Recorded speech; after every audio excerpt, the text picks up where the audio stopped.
I remember the day started with that kind of stubborn confidence that only comes when you've been on the trail for a few days and think you've got the rhythm figured out. There were 5 of us, me, Sam, Jules and the Walker brothers, and we'd been trekking through a narrow valley in the Cascades. We'd left camp after breakfast, relying on our instincts and the slant of the sun to guide the day's pace. No one wore a watch, no one checked a phone. We joked that we were living by the light, that pure, old-fashioned way of travel where the sun ruled your schedule. The morning had felt bright enough, even though the valley walls rose steep and high on either side, cutting the horizon into a narrow ribbon of sky. Clouds hung low, but we told ourselves they'd burn off by noon. They didn't. As the day went on, the air grew cooler and the light more diffuse. We thought it was just the clouds thickening. The plan had been simple: make it up over the saddle, drop into the next basin and camp by a glacial stream we'd marked on the map. We should have been there by late afternoon, but the terrain had other plans, long switchbacks swallowed by loose scree, blowdowns that forced detours and patches of mud that sucked at our boots. Each time we stopped to catch our breath, someone said, "Still plenty of daylight left." The shadows told a different story, but we didn't notice how fast they were stretching. In a valley like that, twilight comes long before the sun truly sets. It was Sam who finally realised something was wrong. We'd crested a rise and could see the next ridge looming dark ahead. "Hey," he said, squinting, "why does that look like dusk already?" We all looked up and the truth hit. What we thought was mid-afternoon was actually close to evening. The cloud cover, the narrow valley, the near equinox timing, it had all played tricks on us. My stomach sank. We were still at least 3 miles from where we'd hoped to camp, and there was no way we'd make it before nightfall. The wind had picked up, whispering through the hemlocks in that uneasy way that says change is coming. We quickened our pace, but every minute the light drained faster. The trail grew hard to see, patches of mist curling between the trees. Someone muttered about just pressing on, but I could already feel the cold creeping in through my damp shirt. If we didn't find a place soon, we'd be pitching tents in the dark, or worse, not at all. Then the first distant rumble echoed down the valley, and the forest seemed to hold its breath. That's when we started to run. Branches clawed at our sleeves as we scrambled down the trail, trying to make up time we didn't have. The light was draining from the world, not fading gently, but collapsing, like someone had drawn a heavy grey curtain across the sky. The rumble we'd heard before rolled again, closer this time, deep and hollow, as if the mountains themselves were grumbling at our mistake. I led the line, my boots sliding on loose gravel, while Sam kept glancing behind to make sure everyone was still moving. None of us spoke much. Breath came in sharp clouds and our packs thudded rhythmically with each stride. The trail twisted through stands of fir and spruce, darker by the minute. It was too risky to stop and dig out headlamps. We'd packed them deep, assuming we wouldn't need them until camp. That assumption felt heavier than my gear. I could hear Jules muttering to herself behind me, something about how it shouldn't be this dark yet. The valley floor was soaking in shadows, like a basin fills with water. It wasn't just night coming on, it was the mountain swallowing daylight whole. We passed a creek we didn't recognise, which should have been impossible if we were still on course. That's when doubt started whispering. Were we even on the right trail? The Walker brothers argued quietly about whether we'd missed a fork, but we couldn't risk splitting up to check. The air was cooling fast, each breath tinged with that crisp edge that warns of frost. The smell of wet pine needles and moss grew stronger, damp and earthy. My boots squelched as the trail softened underfoot, runoff from the higher slopes trickling down. At one point, the path narrowed along a steep drop. I could hear water roaring somewhere below, unseen in the gloom. One misplaced step would send someone tumbling. I called for us to slow down, and we moved in near silence, one at a time, hands brushing against cold rock for balance. By the time we reached stable ground again, the first pinpricks of rain were falling. Sam caught up beside me, his face just a pale blur in the dim light. "We are not going to make that basin," he said quietly. I knew it too. Continuing meant stumbling blind through uneven terrain, maybe into worse weather. "We need to stop soon," I said, scanning the forest for anything flat enough to pitch tents. Nothing but roots, slopes and tangled brush.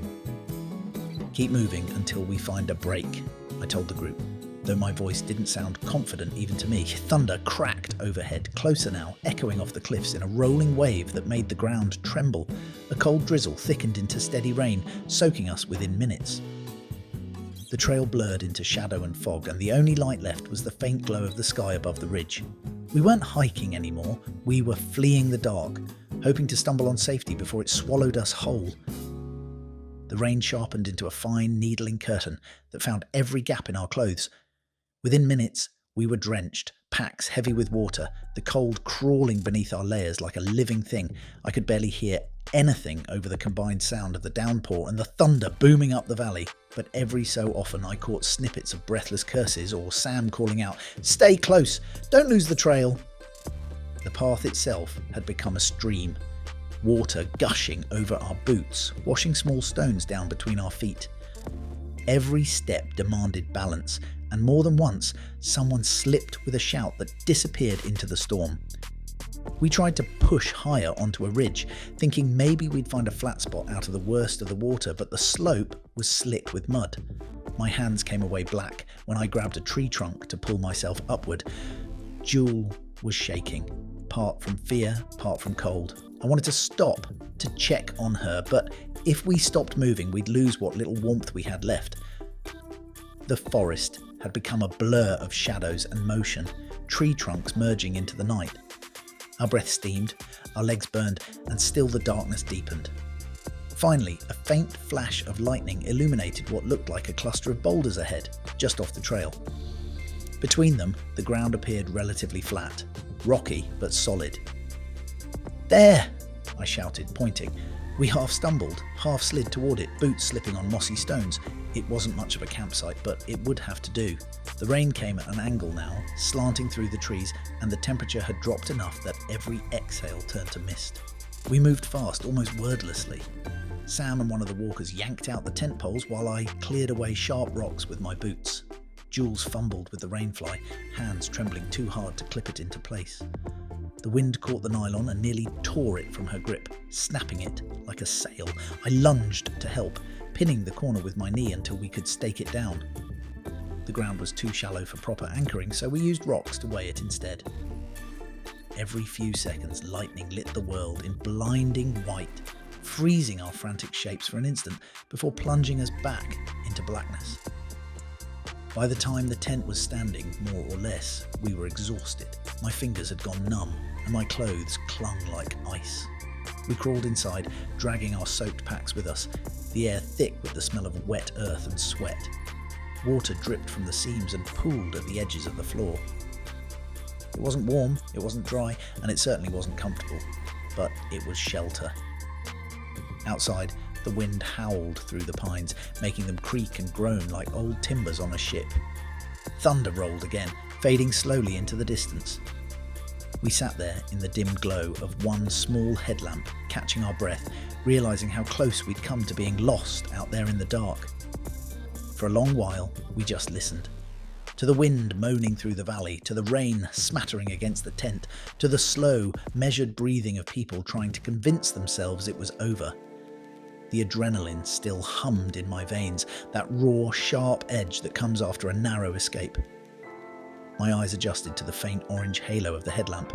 Faces looked hollow, tired, but safe. Steam rose from our damp clothes. Jules had wrapped herself in her sleeping bag like a cocoon, only her nose showing. Sam sat cross-legged by the door, keeping an eye on the storm, his shoulders sagging. The Walker brothers whispered quietly, trading stories about other rough nights they'd faced, as if remembering past misery could warm the present one. We hadn't eaten since midday, and our stomachs reminded us. The food bags were wet, but we dug through them anyway. Cold tortillas and bits of cheese, our feast for the night. No fire, of course, not in this weather. Outside, the storm seemed to be moving further down the valley, but each gust made the tent shudder and the poles creak alarmingly. Every time lightning flashed, the whole shelter glowed thin blue, and for an instant the forest beyond was visible in a tangle of pale trunks and streaming rain. "Guess this is home for the night," Sam muttered, managing a shaky grin. "Beats wandering around till we drop." "Barely," Jules replied from inside her bag. We laughed, not because it was funny, but because we needed to release the tension. That laughter, the weak, weary kind that comes only when you realise you've survived, seemed to ease something inside all of us. I leaned back, resting my head against my pack. My shoulders throbbed. I could still feel the ghost of the trail under my boots, the slick stones and rushing water. The darkness outside pressed close, alive and restless. I tried to imagine what it would look like by daylight. A rough patch of ground between boulders, trees dripping from the night's assault, maybe a small view down the valley, but that was tomorrow's problem. At some point, exhaustion won. The storm faded to a distant murmur, and our breathing evened out. I drifted in and out of sleep, waking occasionally to feel a drip land on my forehead or to adjust the slumping tent wall. Once, I thought I heard something moving outside, a soft shuffle in the wet grass, but I told myself it was just the wind. When dawn finally came, it was faint and colourless, filtered through mist. The rain had stopped, but the world outside was soaked and still. I unzipped the tent and crawled out, stiff and aching, to a valley washed clean. The ground steamed gently in the cool air. Behind us, the ridge we'd meant to cross loomed far higher than it had looked yesterday, its top dusted with new snow. The others emerged slowly, blinking into the grey light.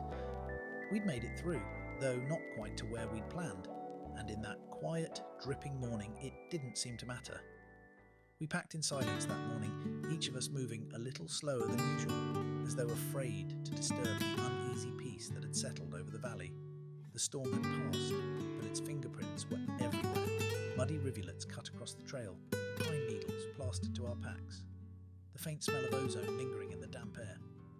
Our boots squelched as we broke camp, the sound oddly comforting in the stillness that followed the chaos of the night. Steam rose from the wet ground, where the weak sun began to touch it. Everything gleamed. Rocks, bark, even our soaked nylon gear, with that raw, rinsed clarity that only comes after a mountain storm. We paused before leaving, looking back at the spot that had been our unplanned refuge. It didn't look like much, just a patch of dirt between two leaning boulders, but it had held when we needed it to.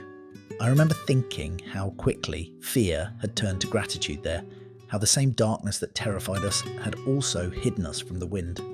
Perspective changes everything in the wild. The climb up toward the ridge was slow but calm. Patches of fog drifted through the trees, curling like smoke.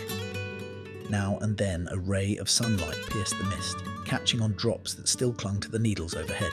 It felt like walking through the aftermath of something ancient, as if the forest was catching its breath too. We didn't talk much, just the sound of our steps and the occasional bird daring to sing again. When we finally reached the saddle we'd aimed for, the world opened up beneath us. The next basin stretched wide and green, dotted with tarns that reflected the soft morning light. It wasn't far from where we'd planned to camp originally, maybe another mile. Seeing it, I felt that mix of triumph and humility that always follows a close call. We could have pressed on and made it, maybe. But we also could have lost the trail, or worse. Sometimes almost is close enough. We dropped our packs and sat on the rocks, faces turned toward the rising sun. Our clothes steamed as they dried. Sam handed around the last of the coffee grounds steeped in a tin cup of hot water. It tasted like mud and metal, and it was perfect. Jules smiled faintly, saying, "Guess we're better at telling time with a clock than with the sky." None of us disagreed. As we sat there, the valley below began to glow, golden light spilling over the treetops, chasing away the last traces of shadow. I remember thinking how easy it is, out here, to forget how small we are until the mountain reminds us. You can plan, you can predict, but nature keeps her own schedule. That night taught us something simple and true. Daylight is precious, but good judgment even more so. And as the warmth reached us, drying the last chill from my bones, I realised I'd remember that night not for the fear, but for the way we found our way through it, together stumbling, cold and grateful for every bit of light that followed.